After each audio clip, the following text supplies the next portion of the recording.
Welcome to the Drew Yari Show.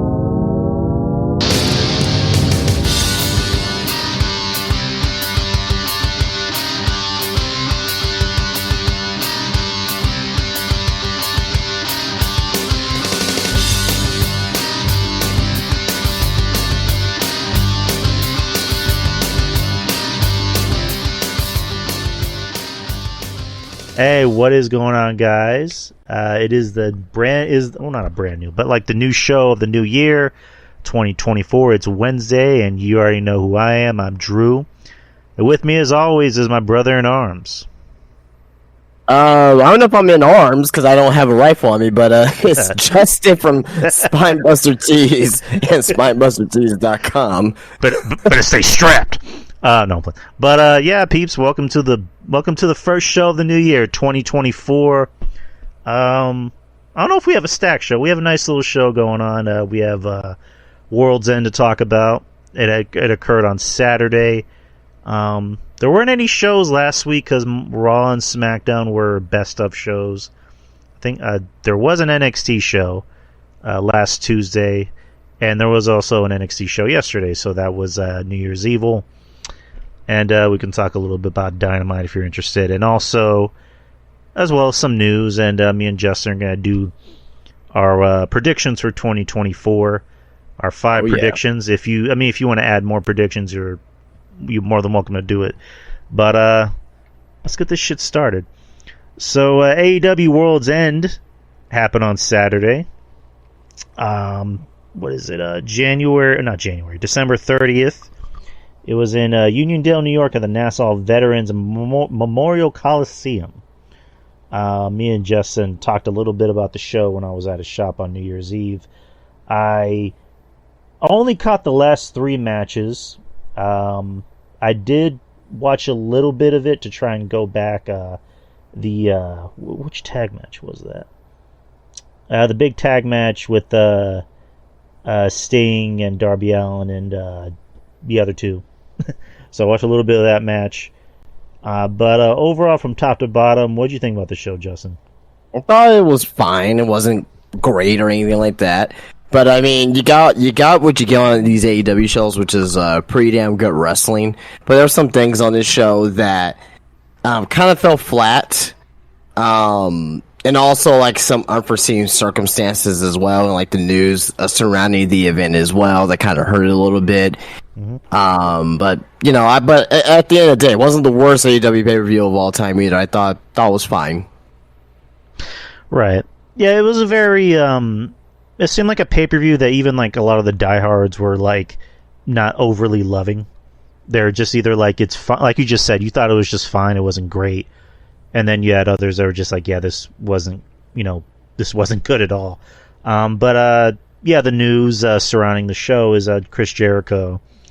An old news, I wouldn't say an old news story, but like something that was kind of brought up and then kind of went away. It was a story involving Kylie Ray, and this was a story that occurred like in the infancy of AEW, like after the very first All In show. Was it All In or All Out? I'm blinking. For what? Was the very first show, was it All In or All Out? Well, the very first show was Double or Nothing. Well, okay, are you talking about like All In, like as far as like that was Ring of Honor? But yeah, I get what you're saying though. Yeah, okay. So the story coming out is, and anyone can correct me if I got the story wrong. You can correct me as well if I got the story wrong. Is Kylie Ray was allegedly, I'm going to use the words allegedly, invited back to Jericho's hotel room, where he, I guess, allegedly was trying to coerce her into doing something. She said no, and that was that, and then she ended up leaving AEW. And the talk that came out was allegedly mental health issues.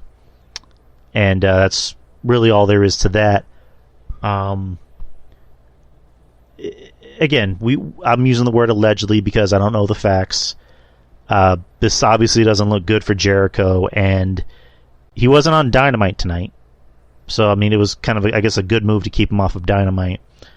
Tony Khan dodged the question as he, I guess it was, I don't know. I'm gonna keep my opinion on this short, but like overall, what do you think about the whole situation involving Jericho and just how AEW's handling it? I'm gonna let the investigators investigate it because it's none of my business. I don't know what to talk about on this. It's like, okay, either we believe Kylie Ray, who's known, in the past to I'm not saying that she's like lying or something, but she has like a lot of mental health issues and things of that nature. So, not saying that she could be lying about this. I don't want to assume that, but at the same time, it's like she is a little rocky as far as her mental. You know what I mean?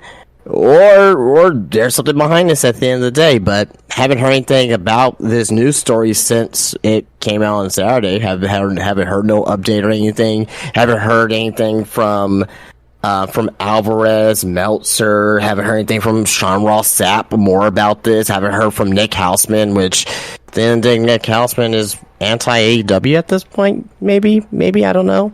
And he kind of backtracked his comment. He kind of walked his comments back after he's the one that kind of broke. Yeah, so it's like social media is like, oh, when someone says something, social media immediately believes it. And if you don't like that person, you're gonna believe it no matter what. You know what I mean?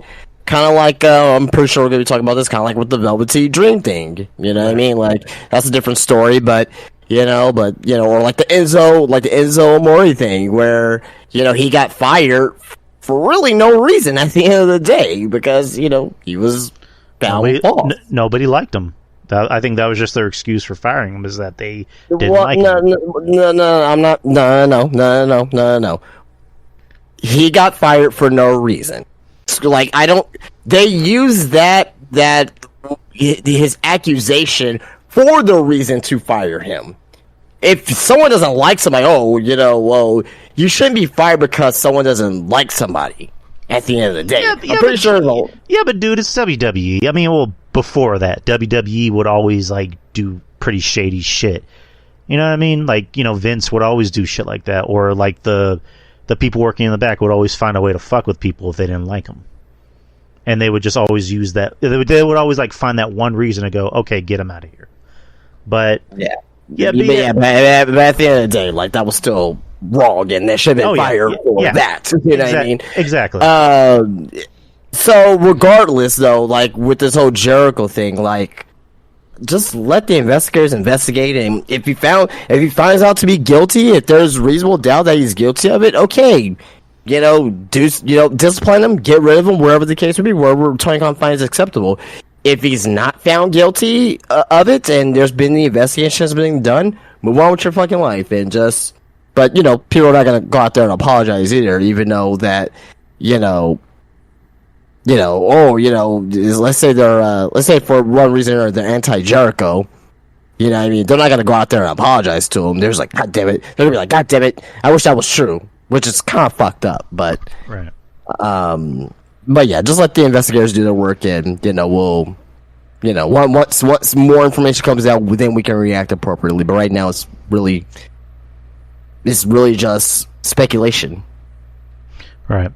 So during the match, Jericho came out, to his usual shtick, the people singing his song, and then afterwards he got reined in with boos. And also chants of NDA, Kylie Ray, and also Chris Benoit. And I don't know if you noticed this, but there's a point where Jericho just kind of disappeared in the match. Like, I don't know, did you notice that, or was that just me? I did notice so. So, but yeah, that match happened. But yeah, just overall, it's. I hate to say it like this, but it's just, it's one of those things of like, if there's more people that come forward, then there's smoke to it. Oh yeah, for sure. But right now we only got one person, and yeah, so he said, she said, and there's no reasonable doubt. People like to find people guilty until they're proven innocent. Instead, it should be proven innocent until proven guilty, or innocent until proven guilty. Sorry. Yeah, unfortunately, that's the day and age we're in. But we'll get into the Velveteen Dream thing a little later. But let's talk about this show first. So that match happened. The matches that I did catch, in the tail end, because like I mentioned to you, I was trying to watch it on a stream, and The stream was a little Oh, iffy. you didn't buy it? No, I'm just kidding. Yeah, unfortunately, You did it illegally? Oh my gosh! I did it Shame on illegally. you. I did it illegally, like every hardworking American. And I also mentioned that at my local Regal theater that they were playing it, but I was on the fence of going. Unfortunately, I just didn't go. So, but the matches I did catch: Adam Copeland, Edge, whatever you choose to call him, versus Christian Cage in a no DQ match for the AEW TNT Championship. Good match. I mean, because you had two pros in there. You had Adam Copeland and They woke the crowd up for sure. oh yeah, you had two guys that actually knew what they were doing, and were able to put together a match. I just thought it was funny that Nick Wayne couldn't properly set a table on fire, and Adam had to basically had to like drain out all that fucking like gasoline all over the table. Not to interrupt, but like when you set a table on fire and when you put that gasoline on there, it only stays on fire for a certain amount of time. It goes out immediately for the most, not immediately, but like after like a few seconds or whatnot.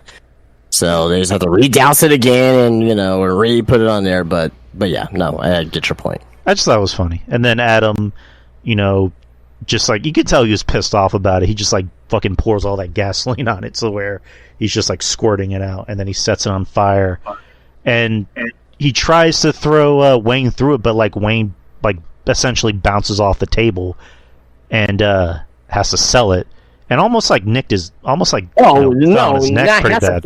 He sold it.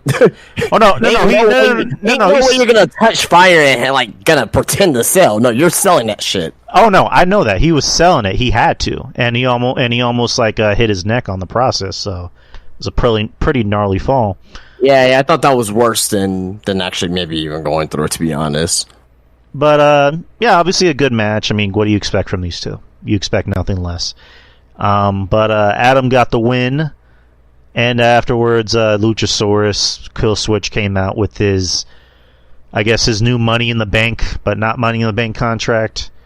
That he ended up giving to Christian Cage, and Christian Cage had to like sign it 3 times or whatever. Cashed it in, and then won his I was gonna say North American, his TNT championship back. And Christian Cage is now a 2-time TNT champion. But overall, what you think about the match? Very good match. Woke the crowd up. They did a lot of that sunset flip powerbomb, gnarly. Them guys that old doing a spot like that. But yeah, it was a very good match. Woke the crowd up for sure. Right. Next was the championship final for the Continental Classic for the inaugural American Triple Crown Championship. Eddie Kingston versus Jon Moxley. Eddie Kingston getting the win. He is now the Continental Classic champion. He holds the Ring of Honor World Championship, NJPW Strong Open Weight Championship, and the inaugural AEW Continental Championship. Yeah, this match was kind of what I thought it would be. What? This match was kind of what I thought it'd be, and we talked about Oh, no, I don't know, because, like, I don't know if it's just me, but, like, you're kind of cutting in and out a little bit. It may be me. Yeah, when I'm talking, my mic is kind of going away, too. But, yeah, this match is kind of what I thought it'd be between these two. I'm not going to be mean about it. Eddie Kingston is obviously happy. He loves doing the Japanese, homage stuff. But what'd you think about the match?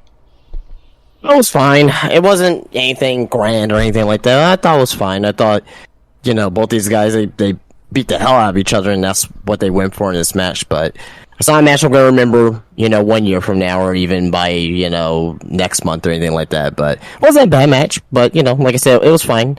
Eddie got his moment. It was a great story that was told because he beat everyone in the Blackpool Combat Club to, win this tournament. So, which is pretty cool. A little bit of storytelling there that they did. So this is the story. I just love the concept of the Continental Classic because they had a lot of stories going into it. It was, kind of like let's say if Jay White would have won this, then Jay White could have, gone back to New Japan, even though he was, revoked by Eddie Kingston, because he will be holding a New Japan title. You know what I mean? So a lot of things like that was, the storylines in this tournament was very good. So, but as far as match, it was fine. It was fine. All right, the main event for the AEW World Championship, Samoa Joe versus MJF. Pretty good match. A lot of the match, was about storytelling. I guess inside the match and outside the match. MJF selling, the fact that he's hurt and he was basically working with one arm. And he was able to do an F5 with one working arm, quote unquote. But good match. I mean, Joe was doing his job, beating the holy shit out of MJF. MJF was, being the white meat babyface of selling the fact that he was getting his ass beat in front of his home crowd. There were two things I was kind of worried about in this match. One of it being kind of my same worries that I had with, the MJF match with Jay White, where Jay White couldn't beat two guys that were hurt, and MJF and Adam Cole. This match, I was kind of worried for Joe. I'm like, oh god, please don't do the same shit to Joe. And luckily they didn't. I mean, Adam was kind of like non-existent during the match. I mean, he was more existent after the match, which we'll talk about. There was a spot, towards the end where Joe goes for the coquina clutch, while MJF has, the dynamite diamond ring, and there was a spot where the ref is holding up, MJF's arms, 1, 2, 3, and when he gets to 3, when he saw the ring, I was like, okay, he's gonna call a disqualification. Shit. But he didn't, which I'm like, okay. Joe's the champion, so cool. So Joe's the new AEW champion. Good for Joe. I love Joe. I think he's doing some of his best work in AEW, and it's good to see him working at a higher level. Not as much as he was back in even TNA, but he's still working at a pretty high level. And then after the match, you had the reveal of who the devil was, which was Adam Cole. Very, very flat, I'll say, because I think we all kind of saw it coming. It also didn't help that you had, his lackeys of, Roderick Strong, and then you had, Matt Taven and Matt Bennett and Wardlow, who's a lackey again. So what would you say was flat about it? Just the delivery. Okay. Just mainly the delivery, because when it happened, I just went, okay. It's, Adam Cole's a devil. Okay, nothing really that spectacular about it. But yeah, it happened, and then they beat the shit out of MJF, and as of, what was it, Sunday? MJF is not listed on the AEW roster, which is just to sell his free agency, which he'll more than likely... I mean, he's probably already signed back with AEW. But overall, what do you think about the main event and the aftermath? Fun main event. MJF went out on his sword. I thought it was now, I liked the match, but I thought the ending was but very underwhelming for him to lose his championship that way. It didn't look like his arm went all the way down to hit the canvas. That's number one. Number two, if Adam Cole is the devil, right? He was going to reveal himself as devil. How come he didn't screw MJF out of the title? Right. How come when you were searching for the diamond ring or whatnot, he should have pulled out the mask right there. He's like, oh, I can't find it. Then he pulls out the devil mask. MJF has a shocked look on his face. You get that money shot of him being shocked on the face. Joe puts the cocaine clutch on him. Boom. Right? Yeah. Then you can have the rest of the lackeys come down or whatnot. They can take off the mask and be that. I think now they're called the Undisputed Kingdom. Yeah.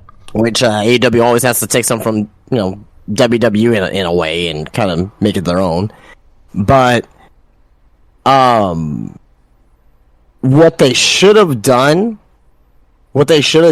was what I just said right there. It's the right people in the group. It's the right people. Have nothing against the group itself. Right people in the group. It's the right devil. It wasn't Jack Perry. It wasn't Tony Khan. It wasn't, insert name here. It wasn't Britt Baker or anything like that. She may still maybe some, part of the group in some fashion, right? But it's the right group. It's the right group. But just the way, to your point, the way it was executed was not correct. They could have easily just had, Adam Cole pull the devil mask out, and as he was searching for the diamond ring, and just get that money shot, that memorable shot that you can have, for an event like this, and then also as well, like Samoa Joe won, it felt second place to what was happening. You know what I mean? Like, you could have had Samoa Joe, like, obviously Samoa Joe could have at least came up, like, went up to the ramp, he could have at least nodded and been like, hey, good doing business with this, shake his hand or something like that, and walk out, bam, bam, boom, right? But, like I say, it fell flat. Right people again, right people in the group. Once MJF comes back, he's gonna be like, the babyface of all babyfaces, but yeah, I just think that, again, it was flat. Right. But that was World's End. How would you rate World's End? I'd give it a 6.5 out of 10. Oh, okay. All right, so Monday Night Raw, Day 1 edition. Decent show, pretty solid show overall. I mean, there's really only, I guess, 2 or 3 big things to talk about on the show. The big thing being the return of Jinder Mahal, former WWE champion. They had already hyped up, I guess, either the day prior or the day of, that there was going to be a former WWE champion returning to the company, and they did a nice little swerve with Jinder Mahal coming out doing I guess an anti-American gimmick, which it's still odd whenever they still have foreign wrestlers do that in 2023, but I digress. And he's talking, all of a sudden The Rock comes out, which people kind of suspected. They were in San Diego, and Maurice is right, he's Indian-Canadian, which is weird.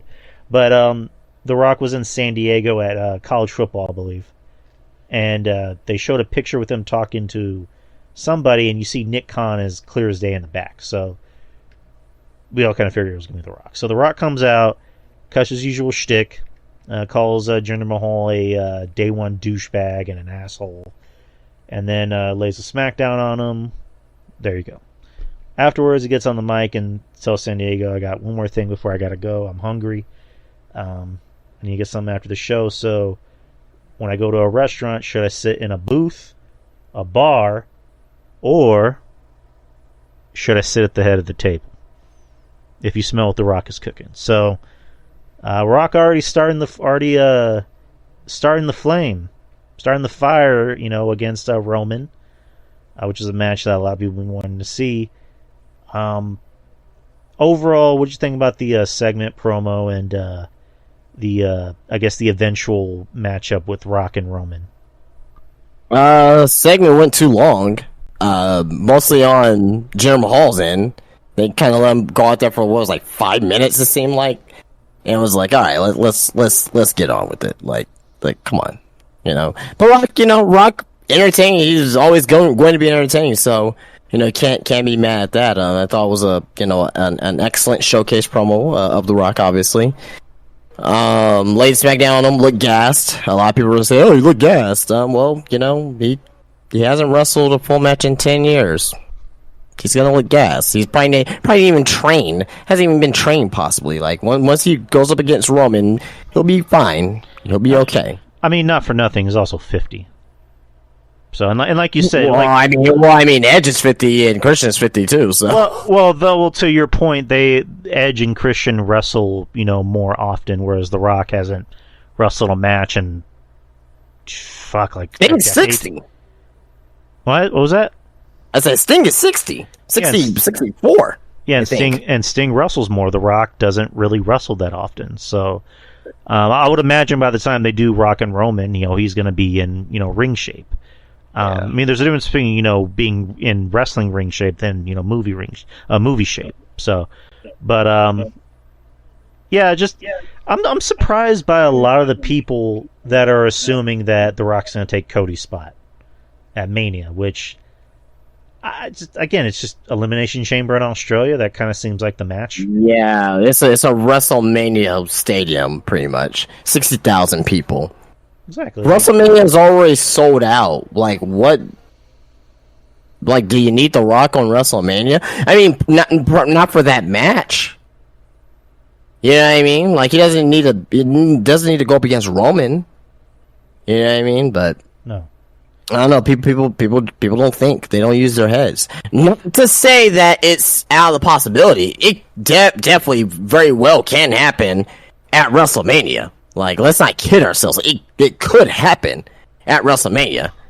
I just don't think that's the right move to do. No, I mean, because also it doesn't need to be for a title. That's for one thing. Like, it's just, and you notice how Rock didn't say, "I'm coming after your title." He just, said, "What if I sit at the head of the table?" Like, it doesn't need to be for title. It can be for bragging rights, essentially. I mean, like, he didn't mention Roman either. Yeah, he didn't say Roman Reigns. I mean, I know what he said, but like, he's like, "Oh, but what if I want to sit sitting at the head of the table?" What does that mean, though? That means he wants that title. Like the title of being head of the table? No, he wants the title. Right. He wants to then what are they wrestling for then? If Roman has the championships, what are they wrestling for? Not title match? Again, it's just bragging rights. It's like I've always kind of put it out. It's like Roman says, "I'm the head of the table," and Rock's like, "That's cute. I bought the table." So okay, if that's the case, then would you put? So you're saying The Rock will beat Roman Reigns then? No, but just all in all, I know I'm sounding like I'm gibbering, like I'm speaking gibberish, but just all in all, the match doesn't need to be at WrestleMania. It's a WrestleMania style match, right. But like, The Rock doesn't need to be in the main event of WrestleMania. I don't even think The Rock wants to be in the main event of WrestleMania. And like you just said, Perth, Australia, Elimination Chamber, that's a WrestleMania stadium. That's like, what'd you say, 60,000 people? 60,000. Jesus Christ. Yeah, like, this is Cody's time. Cody's the guy now. Rock and Roman is an attraction match. And, I know back in the day, when you had Shawn Michaels and Undertaker main event WrestleMania 1 year and The Rock and Cena main event WrestleMania 2 years in a row, those were attraction matches because you didn't have any other main eventers. Nowadays, WWE is, they're at a point where they have a lot of main eventers on the show that could fill up that spot once Roman decides to, step down for a little bit.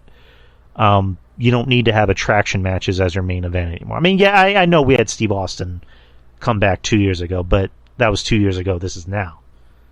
So it just helps to have these guys on the show. But all in all, it's not a WrestleMania main event. Cody's. So let me ask this: what if Rock is at WrestleMania? I mean, if he's at WrestleMania, that'd be awesome. Well, I mean, against Roman. That's what I mean. That's all that matters for this conversation. Against Roman, like, what happens to Cody? I mean, he's not going to wrestle Roman at Mania. Could they do a 2-night thing where Roman and Rock night 1 and Cody and Roman night 2? I mean, they just brought back CM Punk. He's more than likely going to main event night 1. So you know what? This is my solution to that then, because I knew you were going to say that. How about you open WrestleMania night 1 with Roman and Rock? Okay, here's the thing. I know I don't want it. I don't want it. I'm just saying, for conversation piece, if they were to go down this route, what would be the best way to do it?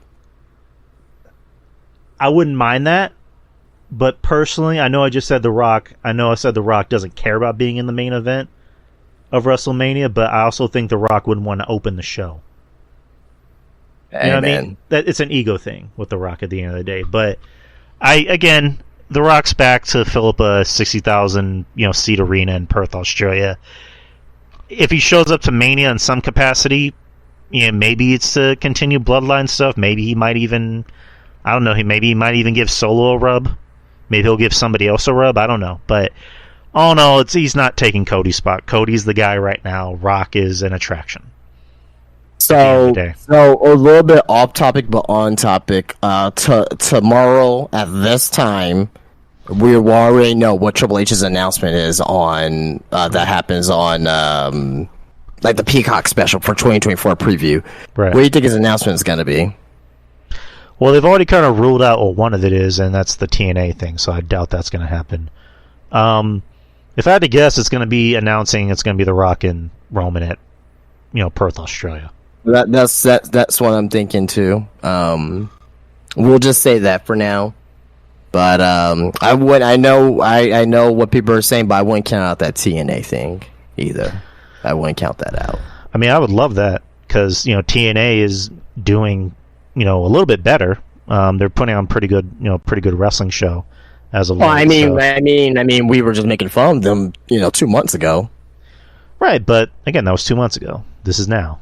What has changed in 2 months with TNA other than the name change? They're putting on better matches, and you're hearing less drama coming out of their company. What matches? I haven't heard any matches. I don't know. I've seen some pretty good wrestling matches from them, and I mean, not to say that they can't. They're not capable of. I mean, you got guys there, like Speedball Mike Bailey, and you got a Ray Tano there, Chris Bay and fucking Ace Austin, and you got over there. I think fucking PCO's still over there doing shit. You know what I mean? So, I mean, I don't know.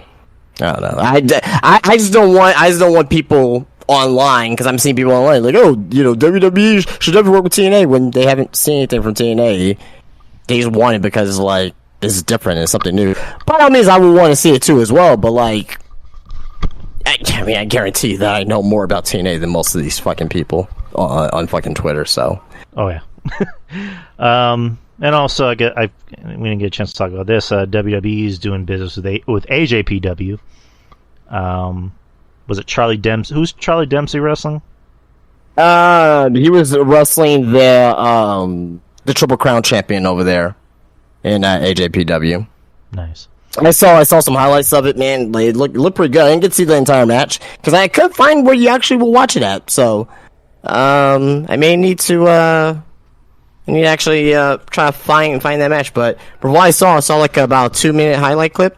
Looked pretty good. I mean, a lot of people that I'm seeing online saying that Charlie Dempsey wrestled his best match ever. So, I don't doubt it. But going back to Raw, so yeah, that segment with The Rock happened. The main event, which was Seth Rollins versus Drew McIntyre for the World Heavyweight Championship.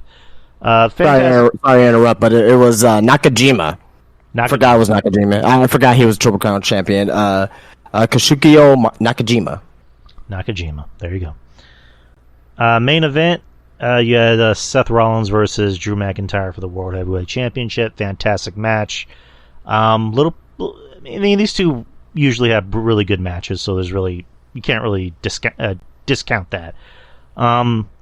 Little bit of gaga at the end because you had the Judgment Day come out, Damian and Dominic. Damian looking like he's getting ready to cash in, and then Drew fucks it up. Seth ends up taking advantage of the spot and gets the win. The only thing I thought that was just kind of weird was that at the end you see Damian just kind of like barely stand against the rail, and I'm just like, does Damian not know he can cash in? Like, he can still cash in, he doesn't need to wait. But I don't know, whatever. But yeah, that match happened. But what'd you think about the main event? Great main event. It was a pay-per-view quality main event on TV. Again, the Damian Priest thing looked fucking stupid because he tried to cash in, and he could have cashed in right afterwards because Seth was incapacitated. So, lack of detail, lack of storytelling there. If I were to be working at WWE, that would be something I would have questioned at for sure. Been like, well, why would he have him standing there? Like, I mean, he should have been still, like, whatever, what happened to him, he should have still just been laid out at. Or maybe Seth could have done something to him to incapacitate him to where that, once the show's off the air, then he can, like, finally get up once Seth leaves or whatever. But it's the details for me. It's the details. Yeah, details do matter in wrestling. Rest of the show, you had Becky Lynch versus Nia Jax to open the show. Good match between the two. There was a nice little callback where Nia goes for the the leg drop spot on the apron, a la my hole, but actually ends up landing it. Nia ends up getting the win after punching Becky in the face and goes for her splash. 1, 2, 3. Becky showing some color. Apparently that was legit, and there was no heat for it. So, I will say this is Nia's best match she's ever had. Yeah, I agree. It was a 20. Not to say that again, I always say it takes two to tango, but she did well. She did well in this match. I thought this was like her best match that she's ever had. But still, it's comparing a shit burger to a shit burger. Not, you know what I mean? But I'm not saying that this was shit, but I'm just saying, she doesn't really have a catalog of great matches. So, even the sun shines on a dog's ass, you know what I mean? Yeah. By shit burger, do you mean Arby's? You don't like Arby's? You know what? I've actually never been to Arby's, so I can't speak on it. Oh, well, you gotta go. Let's try it once. Beef and cheddar is really good. Curly fries are probably the best fries in the game. Like, I will say, alright, it depends on your taste, but maybe I'll probably say, at least for me, top 3. Fresh McDonald's fries is goated. If you get fresh McDonald's fries, slightly overcooked, it's oh my god. Then you have Whataburger. So those are my top 3. You know who has really good fries, in my opinion? Jim's. Yeah. I can't say the last time I've been to Jim's, man. We went yesterday. I got chicken tenders, and the wife got chicken tenders, and her sister got a burger. They have surprisingly really good fries. I guess I've probably been to Jim's since before. I don't know. Since before the WWE Network. Jesus Christ! It's been a long time. Again, like you just said, it all depends where you go. But yeah, Jim's is I don't know. We like Jim's. Yeah. All right. So where was I at? And the way Lynch sold that punch, that was pretty gnarly. That was pretty good on Becky's part.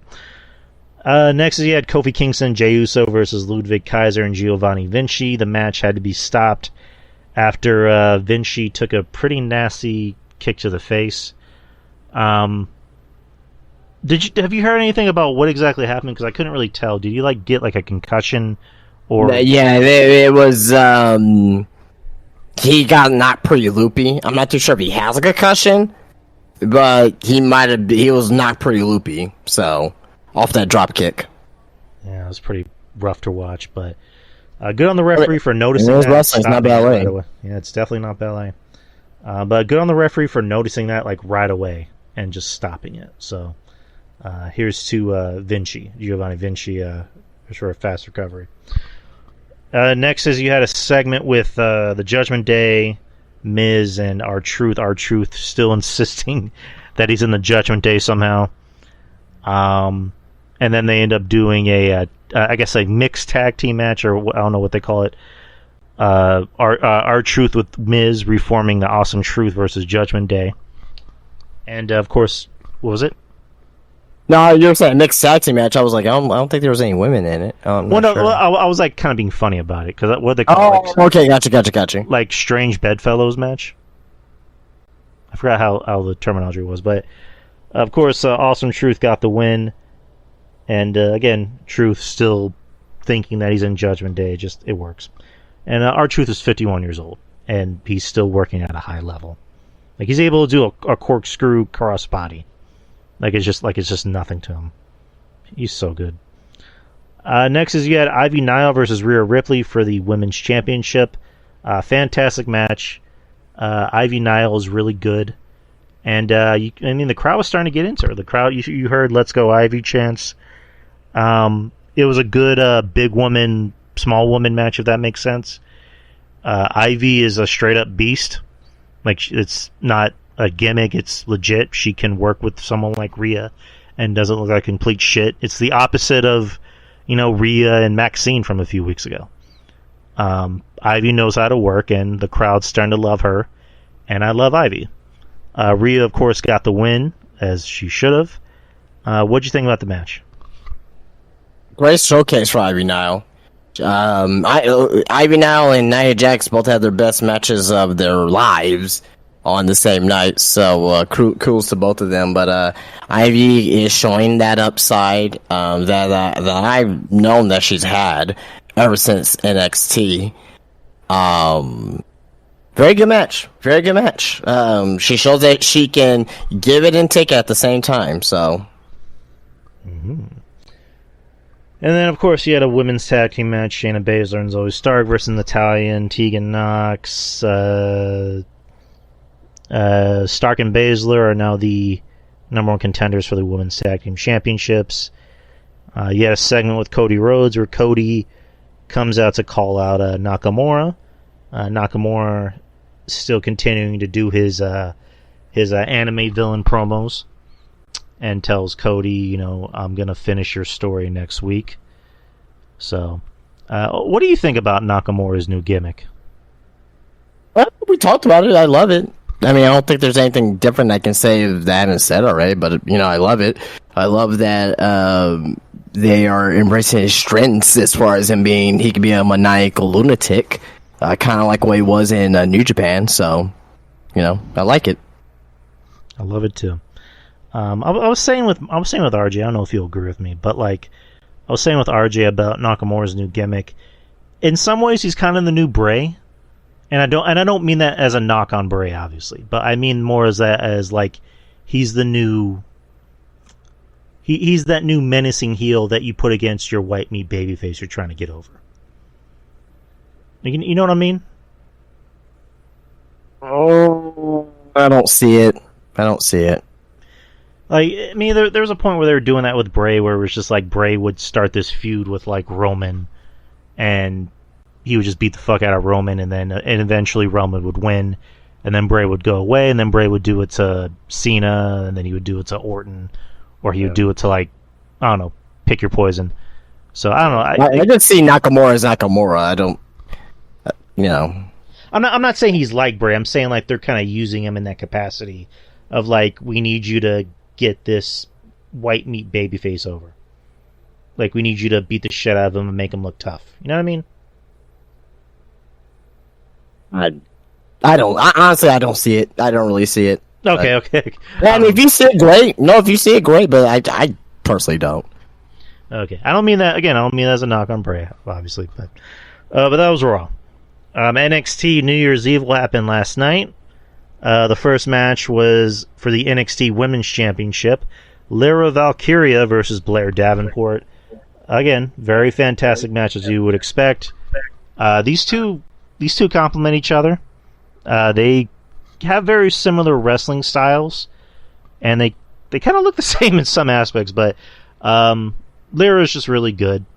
I like the fact that Becky just said straight up, "I'm going to drop the title to you." No fuckery, and she's been working like a star. She's been wrestling like a star. Was it during the match or after the match? I think it was. What was it? Oh yeah, after the match, Lola Vice tried to, I guess, cash in her breakout tournament contract, and Tatum Paxley just literally jumped out of nowhere from the crowd and stopped her. I thought that was awesome. But yeah, what you think about the match? I don't know. I love both of these women. I think Lyra is the future. I think I was gonna call her Bea for a second. Bea Priestley. I think Blair is a future NXT champion. So I think they're both fucking fantastic. Blair starting to show a little bit of that menacing side of her, even though she had already, but the in-ring stuff, I think she really brought out this match because she knew that Lyra could really take it. But she was showing that New Japan strong style type of, wrestling in this particular match. She's showing that little Stardom, strong style. That double stomp that she gave to Lyra, and Lyra's head hit that Oh, that looked gnarly. That looked really bad. That Falcon arrow from the top rope or from the middle rope, great. Just great stuff. Great stuff from both women in this match. Yeah. I mean, Lyra, she's she is the one right now. She has a thing going on right now with Tatum Paxley. I don't know where that's going to lead to. It just seems like she's more of a protector of her right now, not really like to be after her, but I don't know. I may be wrong about that. I don't know. But yeah, I thought it was a great match. Nice. Next is you had a 6-man. You had Latino World Order and No Quarter Catch Crew. Carlito being the mystery 6-man for LWO. He got a nice little pop. It was a match. It happened. It did its job. LWO got the win, of course. Nice seeing Carlito back. Interesting seeing Carlito in NXT. So, but what you think about the match? Great. I don't say it was great, but it was really good. Carlito looked really good in this match. That rocket launcher that they did on Joaquin Wilde being launched like fucking 20 feet. Fucking unreal, unbelievable. I haven't seen anything like that. Not to that distance, at least. I thought that was fucking incredible. Now, people are gonna see this and watch this. I just hope no one does this on the indies. Don't do this show on the indies unless there's like a ton of people out there that can catch you. You know what I mean? But outside of that, I thought this match was very fun. Nice. Next is you had Ariana Grace versus Roxanne Perez. This is Grace's best match I've seen. You had Roxanne, who's been a lot more aggressive, and I'm glad to see that. She's working her way out of that. What I told you before, she's no longer doing the "I'm happy to be here" shtick. She's a lot more angrier and aggressive, and she's working more like a pit bull in the ring. And again, this is a really good showing for Grace. And I'm loving Grace. I love her. I love her personality. I love her shtick. She has great facials. Whenever she, especially the spot where Roxanne slaps her across the face and Grace just goes, "She's crazy." I love that. She definitely has her dad's personality. But after which Roxanne wins the match, and then afterwards she again goes to put her in another submission hold again. And the referee reverses the decision to give it to Grace. But yeah, overall, what'd you think about the match? Fine match. Roxanne is possibly gonna start working heel soon. We'll see.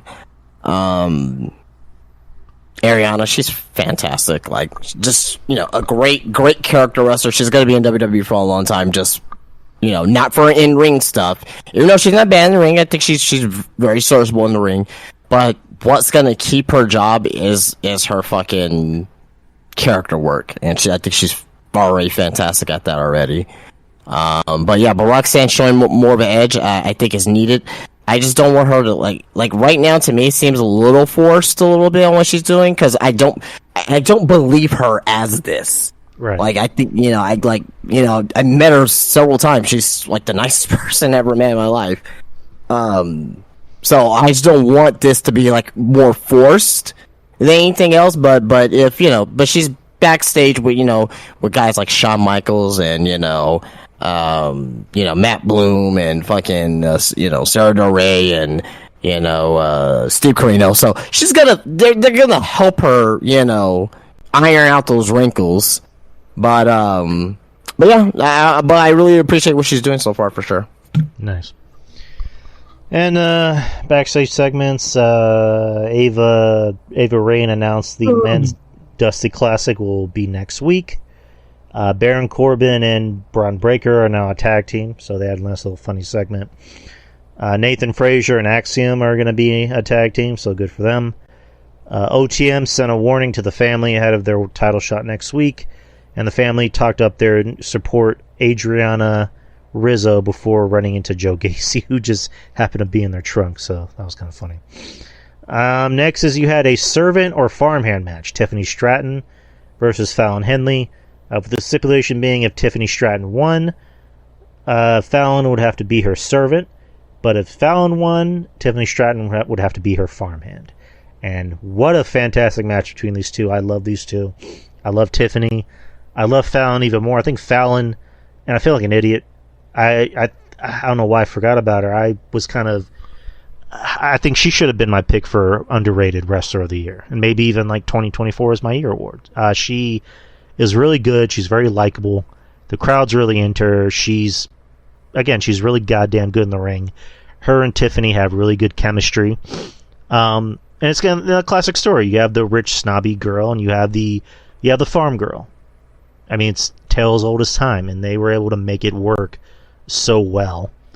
And Fallon got the win, so now Tiffany has to be her farmhand. And it's funny, Mickie James, who has been pitching, working with Fallon, which I really want to fucking see. I would love that. Put up a tweet saying, I need my horses need to be, my horses' kennels need to be cleaned out or whatever. And Fallon's like, I got the perfect person for you. And then she tags Tiffany Stratton in it. So, but I thought this is my match of the night, in my opinion. But overall, what do you think about the match? Very good women's match. Tiffany's fantastic. Fallon, I keep mentioning her. She's always there every week, always putting in the work, and now it seems like she's finally hitting her stride. You know what I mean? Because now she's by herself. She doesn't have Jensen no more. She doesn't have Brooks, right? Oh, sorry, Brooks. I said Brooks and Jensen. Briggs, Jesus Christ. Brooks Jensen. That's what it is. But anyway, regardless though, like she's on her own, and she has the charisma. You know what I mean? She's not like a great talker, but she can get through promos. She can do burns to people or whatnot. So, and Tiffany's Tiffany. Like she's she's like the fucking like heir apparent to like fucking, Charlotte Flair maybe, I don't know. But yeah, at the end of the day, like this is really just to, have Henley like as that strong top female in the women's division for 2024. And I think Fallon Henley may actually win the women's championship this year. I think that's a definite possibility that she may end up with the women's championship this year. Oh yeah, I agree. I would love to see that happen. Let's see. Gigi Dolan and Cora Jade got into in the locker room, so they're gonna have a match next week. So good. Men's breakout tournament final: Obafemi versus Riley Osborne. Before the match, Riley Osborne is going out to the ring, and Thea Hale stops him to wish him good luck. And Riley shakes her hand, and then Thea, of course, with her acting like she just, got a gift from God. So. Thea was really good. But the match, the match was a match. It wasn't perfect, it wasn't great, but it wasn't bad. It was a match that you kind of knew what was going to happen. Obafemi is 22 years old. Let that sink in. That motherfucker does not look 22. Like, I'm just going to say that right now. But that guy's a beast. RJ was like singing that dude's praises, and now I see why. That guy is a beast. He is Monty Brown says hi. Oh, Maurice, come on. He is not Monty Brown. Stop it. Yeah, no, I agree. I think they're comparable for sure. Obafemi's like much bigger than Monty Brown. Well, I mean, as far as like skill set in the ring. Okay, fine. Like powerhouse, things of that nature. Not necessarily like no. Like Obafemi's like way bigger than Monty Brown, like for sure. And I liked Monty Brown. I'm not trying to say that was a bad thing, but it's just I don't know.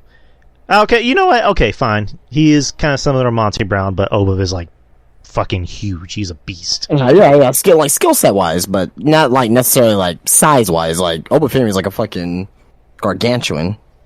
Shit, if you had said Ahmed Johnson, I think we would have had a problem. But overall, what'd you think about the showcase from Obafemi? Well, I'm not. We can't just leave out Riley Osborne. Like he's good. He's good too. He looked fucking great in that match as well. I was kind of pulling for Riley to win. You know what I mean? Like Chase U's down right now. They're down in the dumps. This would give him some some positivity, you know what I mean, with the university or whatnot, but, you know, that didn't happen. But over Femi, you know, this is his best match I've seen him in so far. Again, he has a ceiling. I don't see his ceiling being very, very high. Mid-card, like, maybe, like, top of NXT as an NXT champion, but main roster, mid-card, maybe upper mid-card, that's probably about it. I may be wrong. I hope I'm wrong about that. But as a right, he might need a mouthpiece. Well, I mean, he's still learning. I mean, he may be a better promo before he gets to the main roster. Yeah, true. But I mean, yeah. But anyway, that was a fine match. Afterwards, JC Jane announces she's planning to save Chase U, and that's really all she said. And Duke Hudson and Osborne team up for the Dusty Classic, so this isn't the last you're saying of Mr. Osborne. So good. Next is you had the main event, actually. It was supposed to be Trick Williams versus why am I blanking on the name? Ilya Dragunov. But Ilya Dragunov got hurt, quote unquote. So Grayson Waller, for whatever reason, just happened to be in the arena. And Carmelo Hayes, who's not a heel, but he is a heel, but you're not sure, tells Grayson, you know, my boy Trick will put his number one contender match on the line tonight. So it ended up being a number one contender spot for Trick's championship match. And while that's happening, Shawn Michaels says a former NXT champion will show up in the main event, which we kind of figured who that was. But yeah, the main event, Trick Williams versus Grayson Waller, decent match, not anything great, because I think these two have worked before, if I'm not mistaken. If not, then whatever. But decent match. You could kind of see the ending coming from a mile away. So towards the end of the match, when Trick's about to do his finisher, you see Hayes come up and, for whatever reason, talk shit to the referee. And while that's happening, Kevin Owens just shows off camera and then beats up Grayson, throws him back in the ring. Trick gets his win, 1, 2, 3. So Trick is still the number one contender, which I'm assuming, I believe it's Vengeance Day, if I'm not mistaken, where the match is going to be. Weird ending. Kind of a weird ending. Seemed like kind of a Monday Night Raw-ish ending from, a year and a half ago, where you decide to throw everything in at the last second. Thought it could have been structured better. If it was gonna be, we already knew it was gonna be Kevin Owens, but you could have had him just come out like before the match and just sit at the ring and just be like, I got a ticket. You know what I mean? Just like do that Kevin Owens shtick and then get involved. But overall, decent match. But what'd you think about the main event? It was fine. Nothing grand about it. It was fine. I thought Trick looked okay. Grayson looked all right. It was a pointless main event. To be honest, it was a pointless main event. I get what it was more the story for Mello and Trick more than anything else, but yeah, I don't know. I think they're just really just trying to drag this out, I guess. I don't know. No, you're not wrong. But that was NXT New Year's Evil last night. AEW Dynamite, which I watched, so we'll talk about that for a little bit, and then we'll get into news and 2024 predictions. The show opens with Samoa Joe in backstage with his new title, basically just saying, I'm going to be doing the whole shtick of I'm going to be champion for a while, so you're going to have to kill me to take this from me. So, good promo by Joe. And then the show opens with United Kingdom, Undisputed Kingdom, which is Adam Cole's new group, which consists of Adam Cole, Roderick Strong, Matt Taven, Matt Bennett, and Wardlow. Adam Cole is still injured, so that was just, I don't know, it's kind of off-putting. He comes out and basically just does the whole, MJF was never my friend, and I hate, MJF, and MJF's an asshole, and blah, blah, blah, blah. And introduces everybody, says Roderick is my best friend, and kind of a weird comment where he says, Wardlow, you're going to be the world champion, but you're going to do the right thing and give it over to me. So I just thought that was odd. And then the Bullet Club Gold comes out to fight him off, and then the Acclaim comes off to fight him off. So it wasn't really a good segment. Like, to me, if you're trying to get over your new heel faction, and then you have a mid-card, two mid-card factions to try and fight them off. I mean, I guess that's the start of their new feud, but I don't know. What did you think? Oh, it was fine. I thought the message came across good from Adam Cole, because he was like, hey, without me, you guys wouldn't even like the MJF in the first place. I thought the motivations were there and clear. He was saying that, Roddy, you go out there to the International Championship. Taven and Ben, you get the Tag Team Championships. Wardlow, you're going after the World Heavyweight Championship. You know what I mean? And so I thought the message of the group was clear. They want to take over AEW. They want to get all the championships. And he said that, hey, without me, you guys wouldn't even like MJF in the first place. So there's that. With Jay White coming out there, made sense because they took out Jay White, and Acclaim came out there because they took out the Acclaim. So and there was a little bit of not a tease per se, but I guess acknowledgement between Billy Gunn and his son. So you never know, they may come back together for the great cause of good for this feud here. So I liked it. I liked this opening segment. It wasn't the best. It wasn't like an all-time classic moment, but I thought it was very good for the most part. Right. The first match of the night was for the AEW International Championship. Dante Martin versus Orange Cassidy. Orange Cassidy got the win. Typical Orange Cassidy match, I'll just put it that way. What did you think about it? That was a very good match. Dante Martin, man, glad to see him back in the ring. He had that nasty injury. This was about 10 months now since he had that nasty, broke his leg. So the fact that he's in the ring and doing his thing is very, very cool. Orange Cassidy, he to me personally, I think he's like one of the best walking that fine line between a comedy wrestler and a legit worker. He does it better than most wrestlers that tries to walk that line between comedy and being a legit in-ring worker. But I thought it was a fairly good match. First time in a while we've seen Orange Cassidy on Dynamite too, so it's been like a while at least. So at least TK kind of got the memo, like, oh, you don't got to start off with Orange Cassidy every week. But yeah, I thought it was a fairly good match. Can't complain. Next is you had Mariah May versus Queen Aminata. Really the biggest, I guess, contention of I'm saying the wrong thing. I guess the biggest spot of the match was you had the debut of Deonna Purrazzo in AEW. She was a free agent leaving TNA. It's called TNA, fuck it. Now she's in AEW. She's in her hometown of Jersey. I'll say this. AEW is finally kind of taking the advice of, hey, let's do smaller show. Let's pick smaller venues and fill them up, and it works because it comes across better on TV. Yeah, they almost sold out tonight too. Yeah, good for them. I can't shit on that. But Deonna Purrazzo is in AEW, which, I mean, that only makes the women's division better. I mean, you need better women in it. So I mean, that's one of the biggest of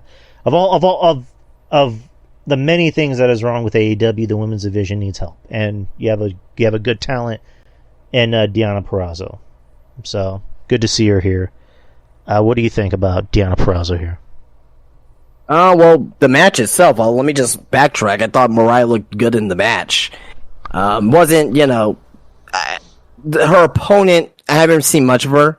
I know she's been on AEW a couple times, but yeah, Mariah's way more capable than what she showed here. So I know some people are kind of like not necessarily put off by it, but they're like kind of like they're expecting more out of it. But anyway, Deonna coming out, great. I like Deonna Purrazzo. Always had liked Deonna Purrazzo. She was the ace of the women's division Impact, right? She had her stint in WWE, Mae Young Classic, all that. Great. But it doesn't matter if Tony Khan doesn't do anything with this division. You can bring in whoever the hell you want. You brought in fucking Paige, for God's sakes, right? Like one of the biggest, women's wrestlers, in the past 10 years. One of the most influential women's wrestlers in the past 10 years is Paige.